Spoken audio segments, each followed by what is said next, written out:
দর্শক খুব বড় সাইজের দুইটা গরু ঢাকা গাবতলী হাট কাঁপাচ্ছে এবার প্রিন্স মামুন এবং লায়লা। এই যে সাদা গরুটা এটা হচ্ছে লায়লা এবং এই লালটা হচ্ছে প্রিন্স মামুন। তো আপনারা যারা প্রিন্স মামুন এবং লায়লাকে ক্রয় করতে চান আপনারা অবশ্যই চলে আসবেন ঢাকা গাবতলী গরুর হাটে।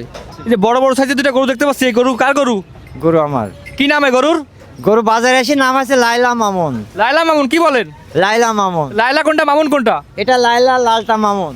এই সাদাটা লায়লা। তো লায়লা মামুন নাম হলো কেন কাকা? এটা বাজারে এসে লোকের দেখা শুনে লাইলা মামুন হয়ে গেছে। গাবতলী হাটে নাকি সবচেয়ে ভাইরাল গরু এই দুইটা? হ্যাঁ, বর্তমান ভাইরাল চলছে। তো দর্শক দেখতেই পাচ্ছেন আমরা কিন্তু এখন আছি প্রিন্স মামুন এবং লায়লার সামনে। ফেসবুকে ঢুকলেই কিন্তু প্রিন্স মামুন এবং লায়লা, আর ঢাকা গাবতলীতে আসলে প্রিন্স মামুন লায়লা গরু পেয়ে গেলাম। তো আপনারা যদি এই প্রিন্স মামুন এবং লায়লা গরু ক্রয় করতে চান আপনাদের অবশ্যই আসতে হবে ঢাকা গাবতলী গরুর বাজারে। কাকা দাম কত চাচ্ছেন? দাম চাওয়া দাম 14 লক্ষ টাকা। 14 লক্ষ টাকা। কত দাম হয়েছে? 9 লক্ষ টাকা দিল তো আমারে। লায়লা তো দুষ্টু কাকা। হ্যাঁ, একটু লায়লা পুরুষ মানুষ দেখলে গুতা দেয়। দেখেন দর্শক আমি দাঁড়ায় আছি এই জায়গায়, গুতা দিতে পারবো না, অথচ মামুনের কাছে গেলে মামুন কিছু বলে না। কাকা দাম কত চাচ্ছেন? 14 লক্ষ টাকা। কত দাম হয়েছে? 10 লক্ষ টাকা দাম। 9 লক্ষ 50,000 মতো। তো আমাদের তো যে লায়লা বারবার গুতা দিচ্ছে, মামুন কি গুতা দিবে? না, না, না। মামুনের কাছে চলেন তো একটু দেখি। দর্শক আমরা কিন্তু লায়লার গুতা খাইছি, এখন যাবো মামুনের কাছে। দেখতেই পাচ্ছেন খুবই বড় সাইজের দুইটা গরু।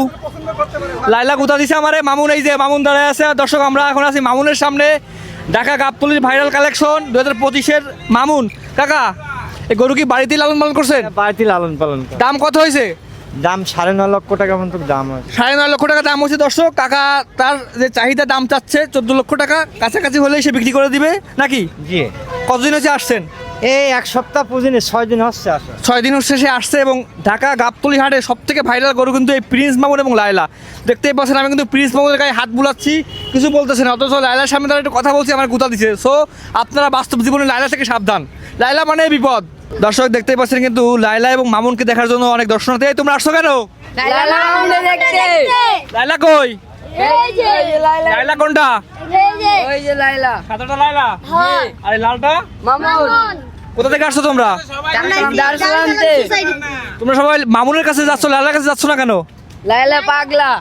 কাকা এই যে কোরবানি পশু হাটে দুইটা গরুর নাম দেওয়া হয়েছে প্রিন্স মামুন এবং লায়লা, এই ব্যাপারে আপনি কি বলবেন? না, প্রিন্স মামুন এবং লায়লা ওনাদের সাথে যদি গরুর সাথে যদি তুলনা করেন তাহলে গরুকে অপমান করা হবে। কারণ ওরা মানুষের পর্যায়ে পড়ে না, ঠিক আছে? পশু গরু আমরা জবাই করে খাই, কিন্তু ওদেরকে জবাই করলে কেউ খাবে না। কারণ ওরা এমন ঘৃণিত কাজ করছে যেটা বাংলাদেশের যুব সমাজকে ধ্বংস করে দিছে। আমি চাই যে এমন ঘটনা যেন পরবর্তীতে কেউ না করে। মামুন এবং লায়লা ওরা আসলে ওদেরকে মানে আমার মনে হয় যে বাংলাদেশ থেকে